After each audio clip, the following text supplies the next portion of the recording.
in, and they were coming in from jails. They were coming in from mental institutions. They were coming in as drug dealers. We had 11,888 murderers. Half of them committed more than one murder. We're getting them all out. We're getting them out. He doesn't have that problem, but Europe does have that problem. Other parts of Europe have that problem. So, you know, I tell them all the time, I stick up for Viktor Orban. Not a lot of people do, because in many cases they're jealous. They wish they did what he did. They would have no problems if they did what he did. And I have a bigger heart than anybody, but, you know, they've destroyed some of those countries. Some of those countries had no crime 10 years ago, and now they have quite a bit of crime. And I would say that I don't know anything about your crime levels, but I would imagine they're very low. Down. Huh? Very Not down. too high, right? No, it's very down. One of the best in Europe. I had a feeling. Mr. President, Sorry, may I have one remark? Sure, please. No. Just a clarification as well. I'm not here to ask how President Trump to manage my conflicts or our conflicts with the European Union. This is our matter, so we will do it. What we need is a golden age, to open a golden age of the United States-Hungary relationship. That's the biggest help we can get from the United States. And maybe Europe too. You know, we can include Europe, but it's going to get more difficult. So inside the European Union, we will manage all of our affairs. To be the most possible humble guy, yeah? But I'm the longest-serving Prime Minister of Europe. I survived all the Prime Ministers who attacked us. And I'm sure we will survive next years as well. So we will manage our conflicts successfully. Mr. President, please. One question for you, Mr. President. One question for the Prime Minister. Speaking of Europe, last month you said that you would not withdraw U.S. troops from Europe, yet 2 weeks later the Pentagon decided to withdraw significant number of troops from Romania. So have you changed your mind, or the Pentagon ignored your assurance? No, they don't ignore anything that I say. What they do is we make changes. We move. It's the same number, total number, but we move people around. I happen to like the Romanian people. I think they're great people. And Pete, you may want to suggest something right there, please. Absolutely. No, nothing was uncoordinated with the White House. It's all part of the view that we have of Europe, and there will remain troops in Romania, but there's some change in how we rotate and how many we rotate. And the relationship with Romania is very good, right? It's very good, and we've coordinated all this with Secretary General Ruta, throughout EUCOM, throughout our allies. Everyone was notified in advance. The relationship with Romania is very good. The relationship with Europe is very good. I disagree with what Europe is doing having to do with immigration, but I agree with them on many other subjects. We just signed the biggest trade deal ever made with Europe, $950 billion. We were able to do it because of tariffs. It was a deal that was good, very good, but we had a very unfair deal. We were treated very badly before I came into office, but we just signed. It's the single biggest trade deal ever signed. So we have a very good relationship with Europe. Yeah. What is the main dispute with the Russians which prevent the Budapest summit with Putin from taking place? The basic dispute is they just don't want to stop yet. And I think they will. I think it's taken a big toll on Russia, a big toll on both countries, obviously, but it's taken a big toll. They're losing 7,000 soldiers a week. That's a big toll. And between the two of them, divided, you know, with Russia losing more soldiers, actually. But they're both losing a lot of people. And that's the primary thing that, with me, it's not economic, it's not money. In fact, we don't spend any money. We send it to NATO. They pay us for our missiles and for our military and everything else. We don't. It's not a question of money. It was with Biden. He spent $350 billion. He got nothing for it. The war would have never happened. If I were president, the war would have never happened. I think you would agree with that. This war would never have happened if I were president. It's stupid that it happened. But it did happen. I inherited the war, and I think we're going to get it ended. Not too distant future. Yes, please. So no question that if that time the name of the United States president would have been Donald Trump, there would be no war between Ukraine and Russia. That's clear. But what we are speaking about here is more than that, because without the pressure coming from the United States government, I'm speaking 2022, the Europeans would not take that hard line what they have today on the war. Remember that big countries of Europe rejected to be involved more than just sending some, humanitarian issues. So the pressure coming from the United States to be more pro-war in Europe. So that's the fact of the history anyway. So we have to restore something which was ruined and created from here, and that's the reason why I understand absolutely the devotion of the president now to do everything to stop the war, because that would be not that deep without the previous government pressure from here. So the reason why I'm here to be as much as helpful I can to contribute to the peace efforts of the president, because that was an enormous mistake what we have done, the Western world several years ago, and we have to stop it, and it's common responsibility. Biden actually pushed for that war to happen.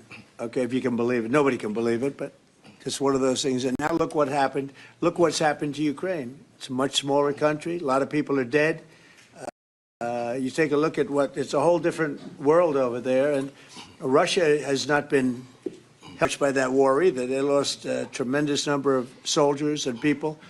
Look, that war should have been a 1-week war. I don't know why it's taken. This is 4 years. Should have been 1 week. Should have been over with, but it would have never started. Should have never started. And I would have solved the problem without giving up anything. Ukraine would have remained as is. So there were tremendous mistakes long before I got there. I inherited that mess, and we're getting it solved, along with the 8 wars that we've already ended. Mr. President. What is America's interest cultivating better relations with EU leader or non? I think I can do both. There's no reason why I can't. I get along well with the European nations. We are still a member of the European Union, so it's easy. Yeah, and by the way, he's a member in good standing, I guess, although they penalize him every once in a while. But he's a member in good standing with the European Union, so he's a member. He's a part of it. But I get along great with him, and I get along very well with them. I agree with him on immigration much more than I agree with them, but I agree with, a lot of the things in Europe he also agrees with.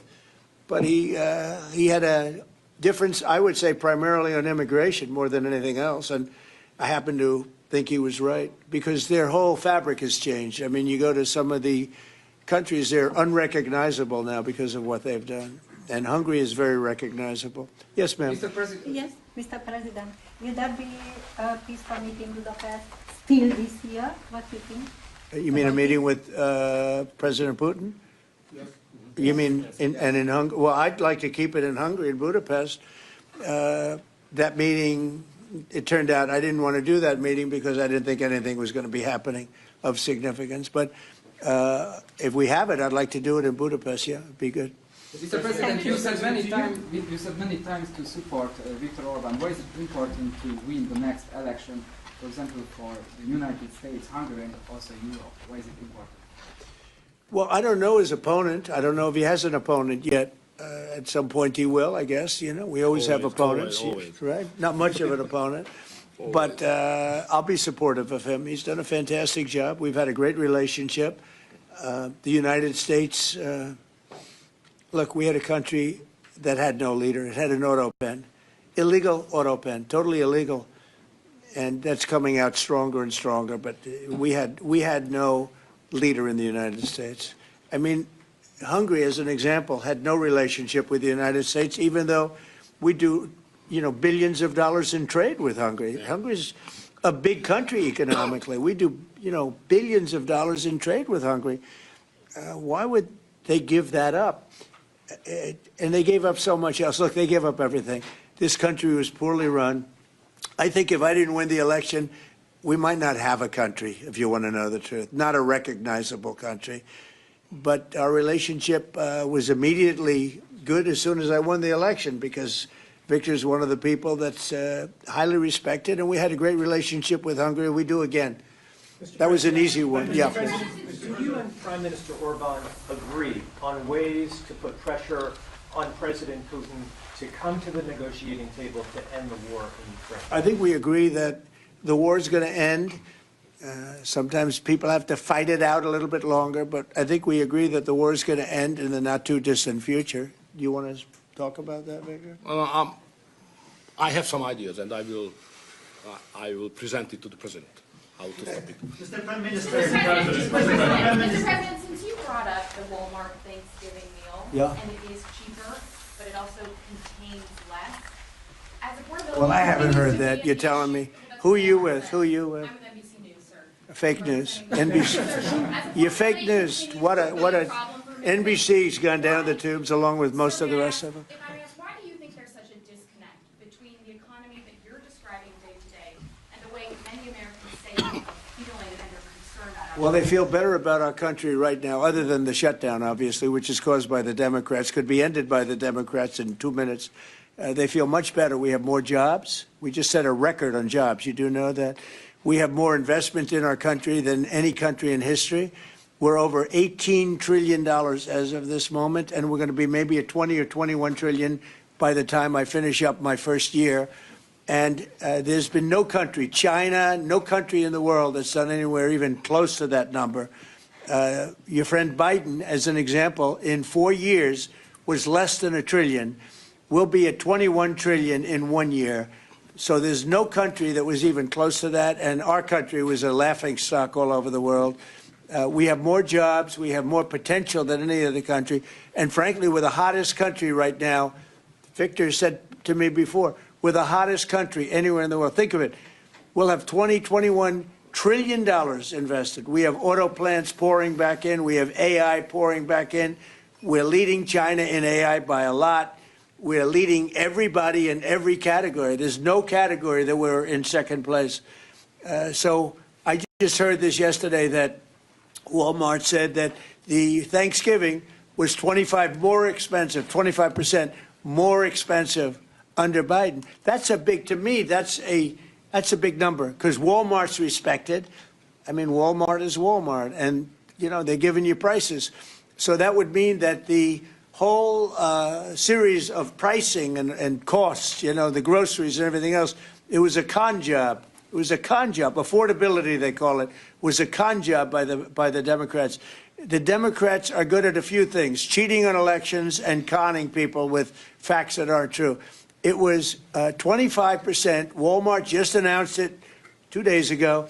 25% cheaper this year, will be cheaper to have Thanksgiving than it was a year ago under Sleepy Joe Biden.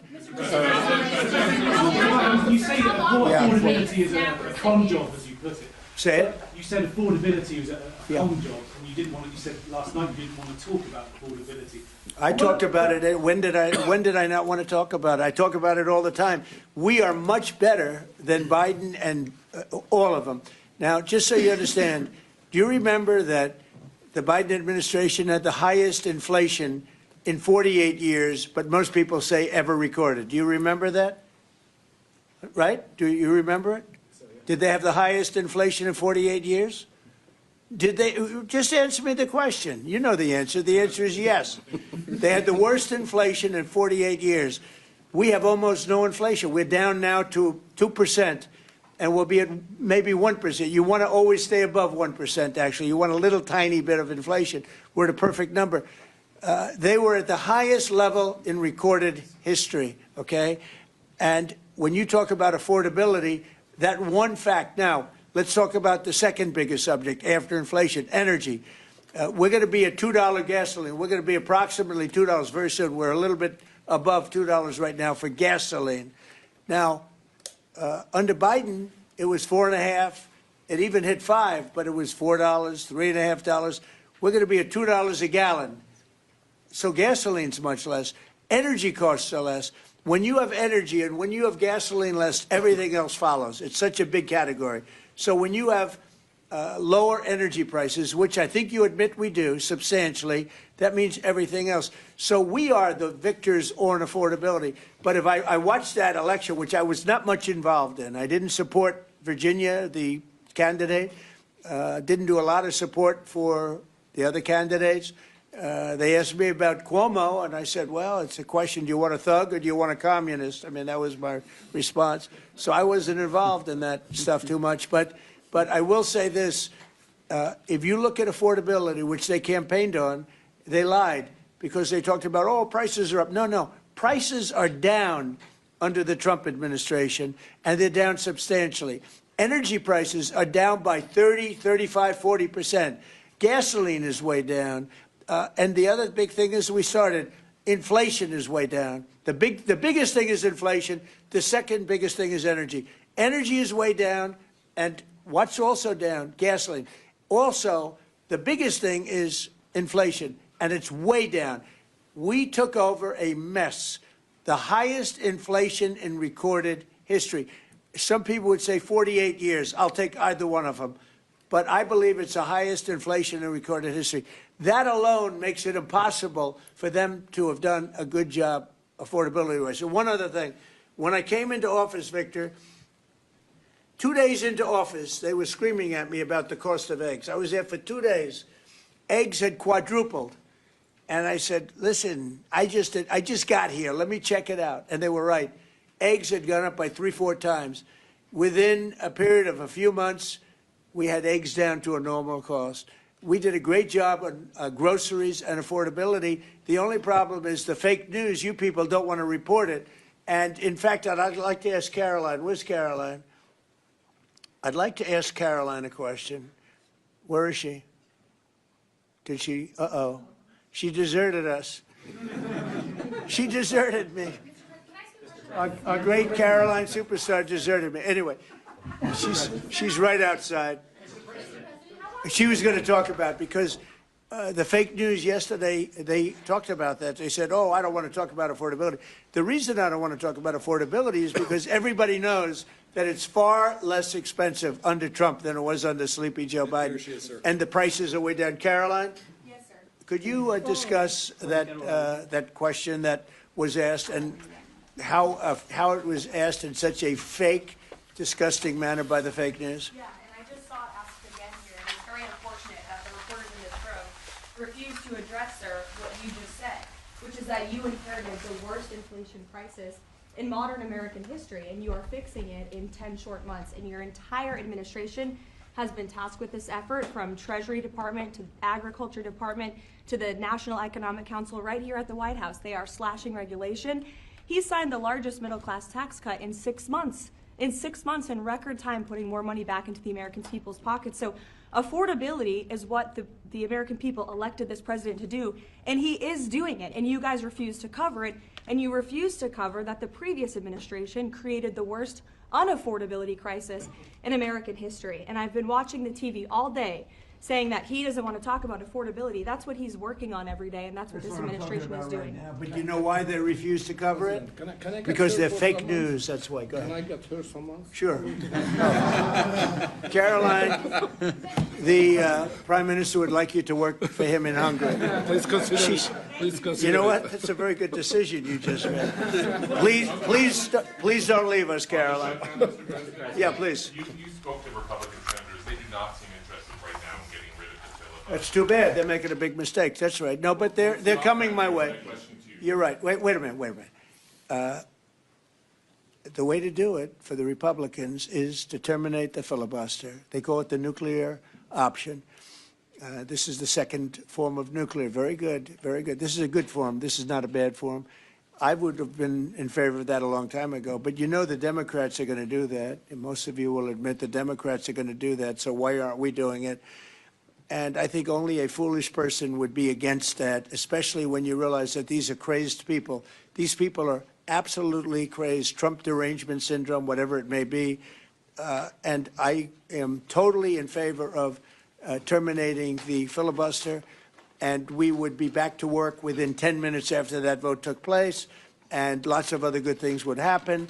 And it doesn't make any sense that a Republican would not want to do that. If they're not going to do that, then it seems like you'd have to make a deal with Democrats to end the shutdown. Here's some of the things that we'd pass if we terminated the filibuster.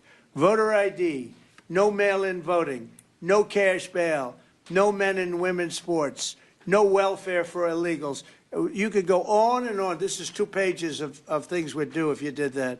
Without it, I don't know that you pass anything because you can't deal with them. They're really irrational. They really are. But I was happy to see that a tremendous liability to this country. A woman that made herself rich in this country, Nancy Pelosi, has quit, and she'll be out of here pretty soon. And that I consider that to be a great asset for America, getting her out. Yeah, please go ahead. Are you really going to deal with Democrats? You're not interested in it? I don't know. We'll see what they have. I mean, we'll see. But they're very destructive for the country. NBC, fake news. I'm not taking you. Go ahead. President, are you worried about it backfiring in the future on Republicans? Should they get rid of the filibuster and then down the road, Democrats? Well, you know, normally I would say, well, a little bit, but the reason that I'm not is because if they ever took over power, they'll do it. Look, Joe Manchin and Sinema are two people that are no longer in politics because of this issue.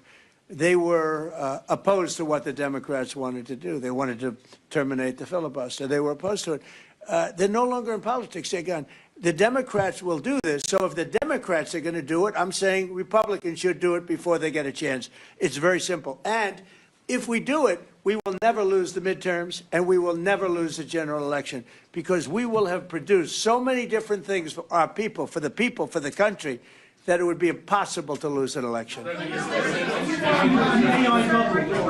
worried about an AI bubble? No, I love AI. I think it's going to be very helpful. So many things are happening with it, and in addition to which, we're leading China, we're leading the world in AI. We're building massive electric plants that the companies themselves are building for their plant. I've given them the right, because we need so much electricity for that. Just the word is electricity, believe it or not. Double the electricity that we currently have in the country for just the AI plants. And I've allowed those companies to rebuild and build electric plants along with their facility.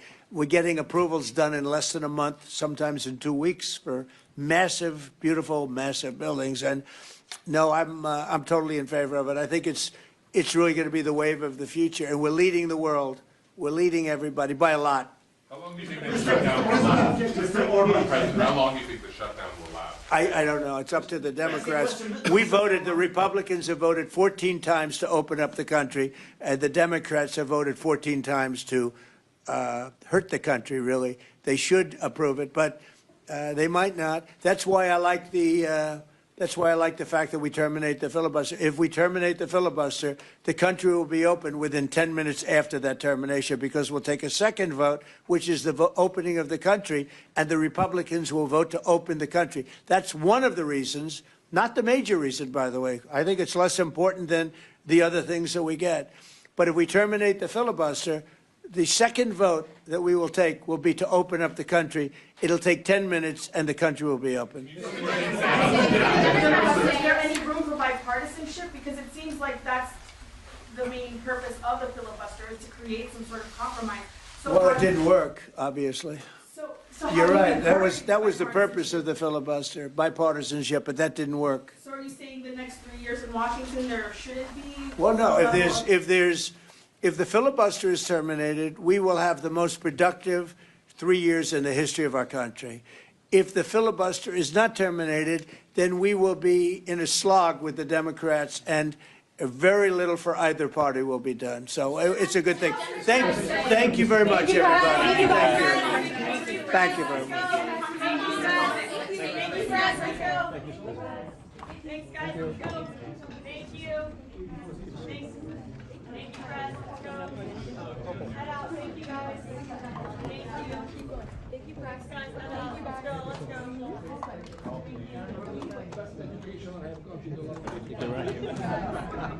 When you can say that now, that's golden. We should introduce that format at home. Introduce this format at home. Yeah, but our ministers are not able to behave so disciplined. They do